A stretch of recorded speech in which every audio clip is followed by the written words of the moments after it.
ओम श्री गुरुवे नमः। श्री गणेशाय नमः। परब्रह्म परमात्मने नमः। श्री वेद पुरुषाय नमः। श्रीमद् भगवत गीता के 10वें अध्याय का महात्म्य हम श्रवण करने जा रहे हैं। बोलिए नारायण भगवान की जय हो, शंकर भगवान की जय हो। भगवान शिव कहते हैं कि हे पार्वती सुंदरी, अब तुम 10वें अध्याय के महात्म्य की परम पावन कथा सुनो, जो स्वर्ग रूपी दुर्ग में जाने के लिए सुंदर सोपान और प्रभाव की चरम सीमा है। काशीपुरी में धीर बुद्धि नाम के विख्यात एक ब्राह्मण था, जो मुझ में प्रिय नंदी के समान भक्ति रखता था। वह पावन कीर्ति के अर्जन में तत्पर रहने वाला, शांतचित्त और हिंसा, कठोरता एवं दुस्साहस से दूर रहने वाला था। जितेंद्रिय होने के कारण वह निवर्ति मार्ग में ही स्थित रहता था। उसने वेद रूपी समुद्र का पार पा लिया था। वह संपूर्ण शास्त्रों के तात्पर्य का ज्ञाता था। उसका चित्त सदा मेरे ध्यान में संलग्न रहता था। वह मन को अंतरात्मा में लगाकर सदा आत्म तत्व का साक्षात्कार किया करता था। अतः जब वह चलने लगता, तब मैं प्रेमवश उसके पीछे दौड़ दौड़ कर उसे हाथ का सहारा देता रहता था। यह देख मेरे पार्षद भृंगकीट ने पूछा कि भगवान, इस प्रकार भला किसने आपका दर्शन किया होगा? इस महात्मा ने कौन सा तप, होम तथा जप किया है कि स्वयं आप ही पद पद पर इसे हाथ का सहारा देते चलते हैं? भृंगिरीटी का यह प्रश्न सुनकर मैंने इस प्रकार उत्तर देना आरंभ किया। एक समय की बात है, कैलाश पर्वत के पार्श्व भाग में पुनाग वन के भीतर चंद्रमा की अमृतमयी किरणों से धुली हुई भूमि में एक वेदी का आश्रय लेकर मैं बैठा हुआ था। मेरे बैठने के क्षण भर बाद ही सहसा बड़े जोर की आंधी उठी। वहाँ के वृक्षों की शाखाएं नीचे ऊपर होकर आपस में टकराने लगी। कितनी ही टहनियाँ टूट टूट कर बिखर गई। पर्वत की अविचल छाया भी हिलने लगी। इसके बाद वहाँ महान भयंकर शब्द हुआ, जिसके पर्वत की कंदराएं प्रतिध्वनित हो उठी। तदंतर आकाश से कोई विशाल पक्षी उतरा, जिसकी कांति काले मेघ के समान थी। वह कज्जल की राशि, अंधकार के समूह अथवा पंख कटे हुए काले पर्वत सा जान पड़ता था। पैरों से पृथ्वी का सहारा लेकर उस पक्षी ने मुझे प्रणाम किया और एक सुंदर नवीन कमल मेरे चरणों में रखकर स्पष्ट वाणी में स्तुति करनी आरंभ की। पक्षी बोला, देव आपकी जय हो। आप चिदानंदमयी सुधा के सागर तथा जगत के पालक हैं। सदा सद्भावना से युक्त एवं अनासक्ति की लहरों से उल्लसित हैं। आपके वैभव का कहीं अंत नहीं है। आपकी जय हो। अद्वैत वासना से परिपूर्ण बुद्धि के द्वारा आप त्रिविध मलों से रहित हैं। आप जितेंद्रिय भक्तों के अधीन रहते हैं तथा ध्यान में आपके स्वरूप का साक्षात्कार होता है। आप अविद्यामय, उपाधि से रहित, नित्य मुक्त, निराकार, निरामय, असीम, अहंकार शून्य, आवरण रहित और निर्गुण हैं। आपके चरण कमल शरणागत भक्तों की रक्षा करने में प्रवीण हैं। अपने भयंकर ललाट रूपी महासर्प की विष ज्वाला से आपने कामदेव को भस्म किया है। आपकी जय हो। आप प्रत्यक्ष आदि प्रमाणों से दूर होते हुए भी प्रामाण्य स्वरूप हैं, आपको बार बार नमस्कार है। चैतन्य के स्वामी तथा त्रिभुवन रूपधारी, आपको प्रणाम है। मैं श्रेष्ठ योगियों द्वारा चुंबित आपके उन चरण कमलों की वंदना करता हूँ जो अपार भव पाप के समुद्र से पार उतारने में अद्भुत शक्तिशाली है। महादेव साक्षात बृहस्पति भी आपकी स्तुति करने की धृष्टता नहीं कर सकते। सहस्त्र मुखों वाले नागराज शेष में भी इतनी चातुरी नहीं है कि वे आपके गुणों का वर्णन कर सके। फिर मेरे जैसे छोटी बुद्धि वाले पक्षी की तो बिसात ही क्या है। उस पक्षी के द्वारा किए हुए इस स्तोत्र को सुनकर मैंने उससे पूछा, विहंगम, तुम कौन हो, कहाँ से आए हो? तुम्हारी आकृति तो हंस जैसी है, मगर रंग कौवे का मिला है। तुम जिस प्रयोजन को लेकर यहाँ आए हो उसे बताओ। पक्षी बोला, देवेश, मुझे ब्रह्मा जी का हंस जानिए धुर्जटे। जिस यद्यपि आप मुझे ब्रह्मा जी का हंस ही जानिए धुर्जुटे, जिस कर्म से मेरे शरीर में इस समय कालिमा आ गई है उसे सुनिए प्रभु। यद्यपि आप सर्वज्ञ हैं, अतः आपसे कोई भी बात छिपी नहीं है।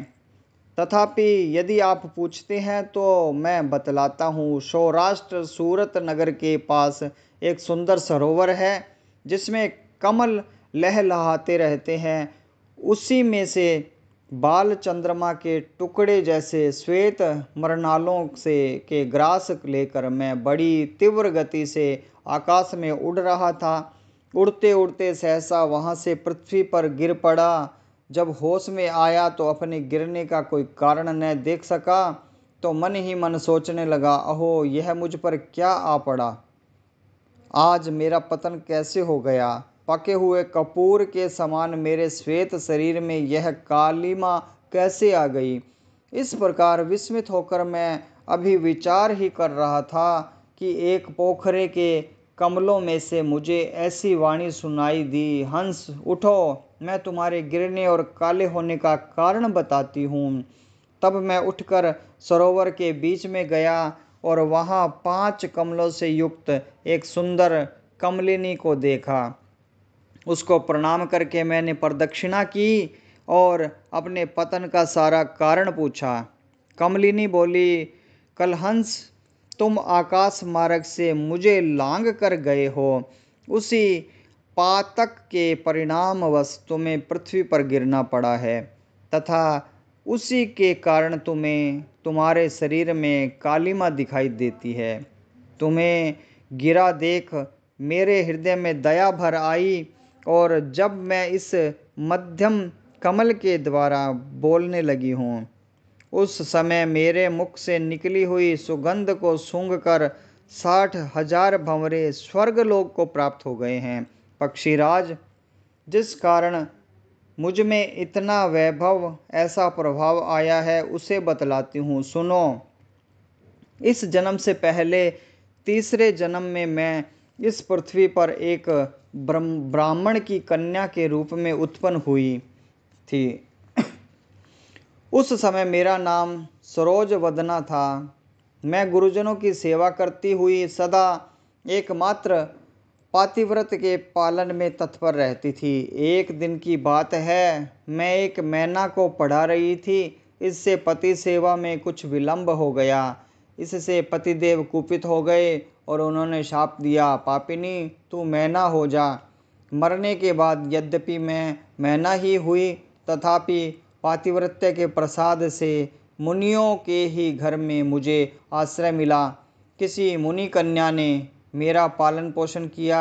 मैं जिनके घर में थी वे ब्राह्मण प्रतिदिन प्रातःकाल विभूति योग नाम से प्रसिद्ध गीता के 10वें अध्याय का पाठ करते थे और मैं उस पापहारी अध्याय को सुना करती थी। विहंगम, काल आने पर मैं मैना का शरीर छोड़कर 10वें अध्याय के महात्म्य से स्वर्ग लोक में अप्सरा हुई। मेरा राम पद्मावती हुआ और मैं पद्मा की प्यारी सखी हो गई। एक दिन मैं विमान से आकाश में विचर कर रही थी। उस समय सुंदर कमलों से सुशोभित इस रमणीय सरोवर पर मेरी दृष्टि पड़ी और इसमें उतरकर ज्यों ही मैंने जल क्रीड़ा आरंभ की, त्यों ही दुर्वासा मुनि आधम के।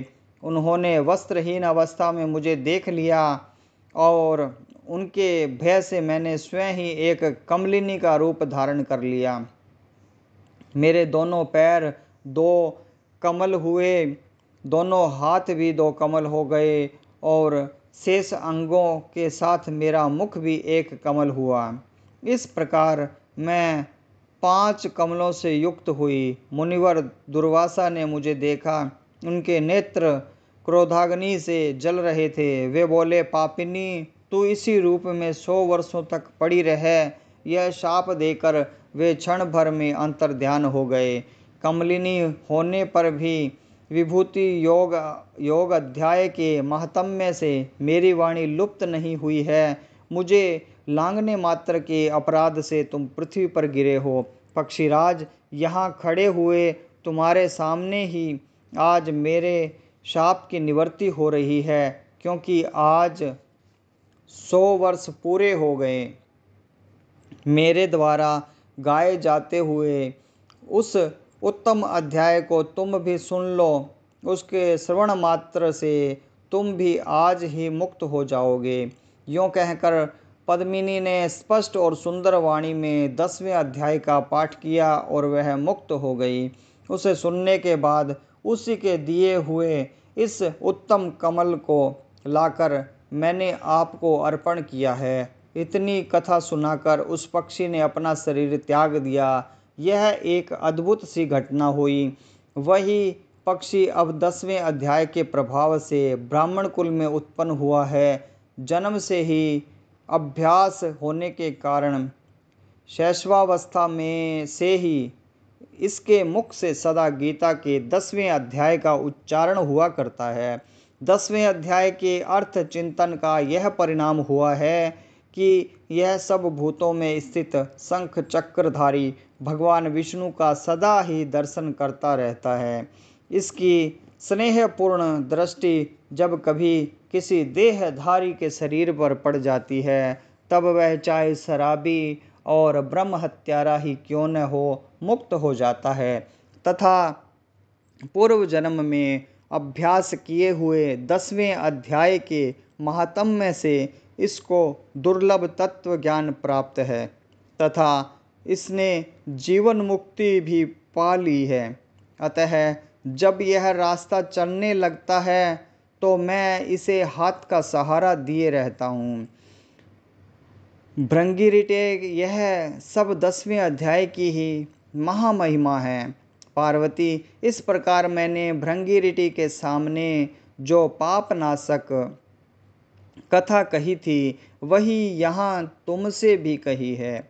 नर हो या नारी अथवा कोई भी क्यों न हो, इस 10वें अध्याय के श्रवण मात्र से उसे सब आश्रमों के पालन का फल प्राप्त होता है। बोलिए शंकर भगवान की जय हो, नारायण भगवान की जय हो।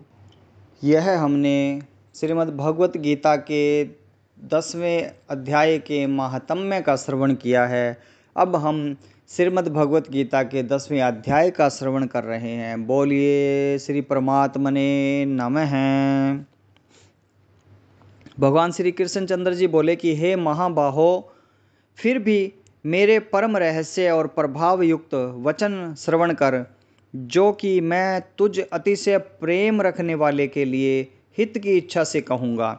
हे अर्जुन, मेरी उत्पत्ति को अर्थात विभूति सहित लीला से प्रकट होने को न देवता लोग जानते हैं और न ही महर्षि जन ही जानते हैं, क्योंकि मैं सब प्रकार से देवताओं का और महर्षियों का भी आदि कारण हूँ। जो मेरे को अजन्मा अर्थात वास्तव में जन्म रहित और अनादि तथा लोकों का महान ईश्वर तत्व से जानता है, वह मनुष्यों में ज्ञानवान पुरुष संपूर्ण पापों से मुक्त हो जाता है। हे अर्जुन, निश्चय करने की शक्ति एवं तत्व ज्ञान और अमूढ़ता, क्षमा, सत्य तथा इंद्रियों का वश में करना और मन का निग्रह तथा सुख दुख उत्पत्ति और प्रलय एवं भय और अभय भी तथा अहिंसा, समता, संतोष, तप, दान, कीर्ति और अपकीर्ति, ऐसे यह प्राणियों के नाना प्रकार के भाव मेरे से ही होते हैं। हे अर्जुन, 7 तो महर्षिजन और 4 उनसे भी पूर्व में होने वाले सनकादि तथा स्वयंभू आदि 14 मनु, यह मेरे में भाव वाले सब के सब मेरे संकल्प से उत्पन्न हुए हैं कि जिनकी संसार में यह संपूर्ण प्रजा है। जो पुरुष इस मेरी परमेश्वर्य रूप विभूति को और योग शक्ति को तत्व से जानता है, वह पुरुष निश्चल ध्यान योग द्वारा मेरे में ही एक ही भाव से स्थित होता है। इसमें कुछ भी संशय नहीं है। मैं वासुदेव ही संपूर्ण जगत की उत्पत्ति का कारण हूँ और मेरे से ही सब जगत चेष्टा करता है। इस प्रकार तत्व से समझकर श्रद्धा और भक्ति से युक्त हुए बुद्धिमान भक्तजन मुझ परमेश्वर को ही निरंतर भजते हैं। वे निरंतर मेरे में मन लगाने वाले और मेरे में ही प्राणों को अर्पण करने वाले भक्तजन सदा ही मेरी भक्ति की चर्चा के द्वारा आपस में मेरे प्रभाव को जानते हुए तथा गुण और प्रभाव सहित मेरा कथन करते हुए ही संतुष्ट होते हैं और मुझ वासुदेव में ही निरंतर रमण करते हैं। उन निरंतर मेरे ध्यान में लगे हुए और प्रेम पूर्वक भजने वाले भक्तों को मैं वह तत्व ज्ञान रूप योग देता हूँ कि जिसे वे मेरे को ही प्राप्त होते हैं। हे अर्जुन, उनके ऊपर अनुग्रह करने के लिए ही मैं स्वयं उनके अंतःकरण में एक ही भाव से स्थित हुआ अज्ञान से उत्पन्न हुए अंधकार को प्रकाशमय तत्व ज्ञान रूप दीपक द्वारा नष्ट करता हूँ।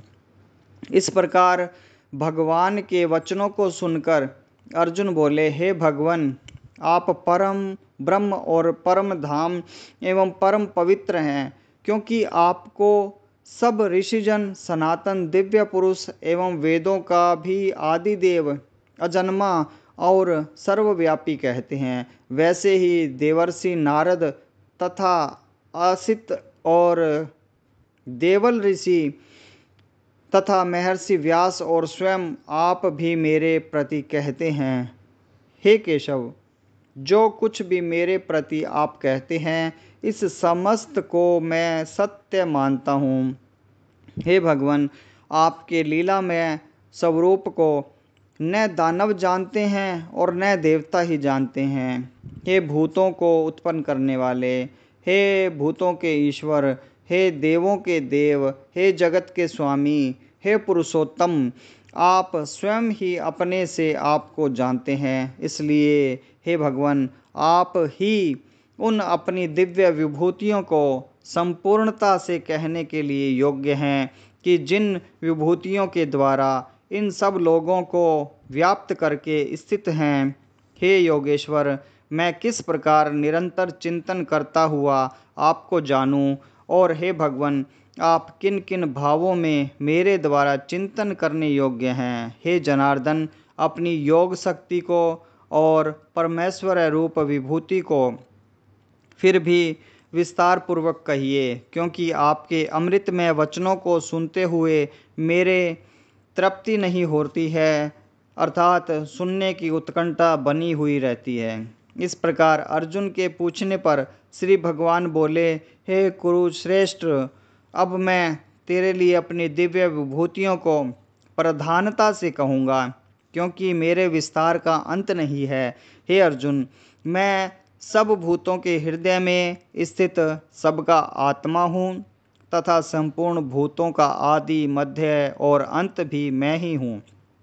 हे अर्जुन, मैं अदिति के 12 पुत्रों में विष्णु अर्थात वामन अवतार और ज्योतियों में किरणों वाला सूर्य हूँ, तथा मैं 49 वायु देवताओं में मरीचि नामक वायु देवता और नक्षत्रों में नक्षत्रों का अधिपति चंद्रमा हूँ। मैं वेदों में सामवेद हूँ, देवों में इंद्र हूँ और इंद्रियों के मन हूँ। भूत प्राणियों में चेतनता अर्थात ज्ञान शक्ति हूँ। मैं 11 रुद्रों में शंकर हूँ और यक्ष तथा राक्षसों में धन का स्वामी कुबेर हूँ। और मैं 8 वसुओं में अग्नि हूँ तथा शिखर वाले पर्वतों में सुमेरु पर्वत हूँ। पुरोहितों में मुख्य अर्थात देवताओं का पुरोहित बृहस्पति मेरे को जान, तथा हे पार्थ, मैं सेनापतियों में स्वामी कार्तिक और जलाशयों में समुद्र हूँ। हे अर्जुन, मैं महर्षियों में भृगु और वचनों में एक अक्षर अर्थात ओंकार हूँ, तथा सब प्रकार के यज्ञों में जप यज्ञ और स्थिर रहने वालों में हिमालय पहाड़ हूँ। सब वृक्षों में पीपल का वृक्ष और देव ऋषियों में नारद मुनि तथा गंधर्वों में चित्ररथ और सिद्धों में कपिल मुनि हूँ। हे अर्जुन, तू घोड़ों में अमृत से उत्पन्न होने वाला उच्चैःश्रवा नामक घोड़ा और हाथियों में ऐरावत नामक हाथी तथा मनुष्यों में राजा मेरे को ही जान। हे अर्जुन, मैं शस्त्रों में वज्र और गौओं में कामधेनु हूँ और शास्त्रोक्त रीति से संतान की उत्पत्ति का हेतु कामदेव हूँ। सर्पों में सर्पराज वासुकी हूँ। मैं नागों में शेषनाग और जलचरों में उनका अधिपति वरुण देवता हूँ। और पितरों में अर्यमा नामक पितरेश्वर तथा शासन करने वालों में यमराज मैं हूँ। हे अर्जुन, मैं दैत्यों में प्रहलाद, गिनती करने वालों में समय और पशुओं में मृगराज सिंह और पक्षियों में गरुड़ हूँ। मैं पवित्र करने वालों में वायु और शस्त्रधारियों में राम हूँ तथा मछलियों में मगरमच्छ हूँ और नदियों में श्री भागीरथी गंगा हूँ। हे अर्जुन, सृष्टियों का आदि अंत और मध्य भी मैं ही हूँ तथा मैं विद्याओं में अध्यात्म विद्या अर्थात ब्रह्म विद्या एवं परस्पर में विवाद करने वालों में तत्व निर्णय के लिए किया जाने वाला वाद हूँ। मैं अक्षरों में ओंकार, आकार और समासों में द्वंद्व नामक समास हूँ तथा अक्षय काल अर्थात काल का भी महाकाल और विराट स्वरूप सबका धारण पोषण करने वाला भी मैं ही हूँ। हे अर्जुन, मैं सबका नाश करने वाला, मृत्यु और आगे होने वालों की उत्पत्ति का कारण हूँ तथा स्त्रियों में कीर्ति, श्री, वाक, स्मृति, मेधा, धृति और क्षमा हूँ तथा मैं गायन करने योग्य श्रुतियों में बृहत् समास और छंदों में गायत्री छंद तथा महीनों में मार्गशीर्ष का महीना और ऋतुओं में वसंत ऋतु मैं हूँ। हे अर्जुन, मैं छल करने वालों में जुआ और प्रभावशाली पुरुषों का प्रभाव हूँ तथा मैं जीतने वालों की विजय हूँ और निश्चय करने वालों का निश्चय एवं सात्विक पुरुषों का सात्विक भाव हूँ।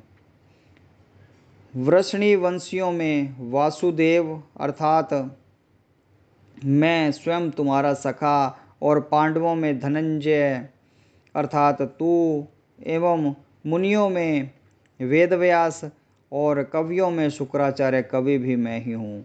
और दमन करने वालों का दंड अर्थात दमन करने की शक्ति हूँ।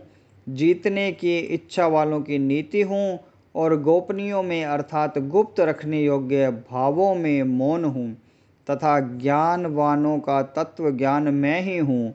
और हे अर्जुन, जो सब भूतों की उत्पत्ति का कारण है वह भी मैं ही हूँ, क्योंकि ऐसा वह चर और अचर कोई भी भूत नहीं है कि जो मेरे से रहित होवे, इसलिए सब कुछ मेरा ही स्वरूप है। हे परंतप, मेरी दिव्य विभूतियों का अंत नहीं है। यह तो मैंने अपनी विभूतियों का विस्तार तेरे लिए एक देश से अर्थात संक्षेप से कहा है। इसलिए हे अर्जुन, जो जो भी विभूति युक्त अर्थात ऐश्वर्य युक्त एवं कांति युक्त और शक्ति युक्त वस्तु है, उसको तू मेरे तेज के अंश से ही उत्पन्न हुई जान। अथवा हे अर्जुन, इस बहुत जानने से तेरा क्या प्रयोजन है। मैं इस संपूर्ण जगत को अपनी योग माया के एक अंश मात्र से धारण करके स्थित हूँ, इसलिए मेरे को ही तत्व से जानना चाहिए। बोलिए कृष्णचंद्र भगवान की जय हो। नारायण भगवान की जय हो। शंकर भगवान की जय।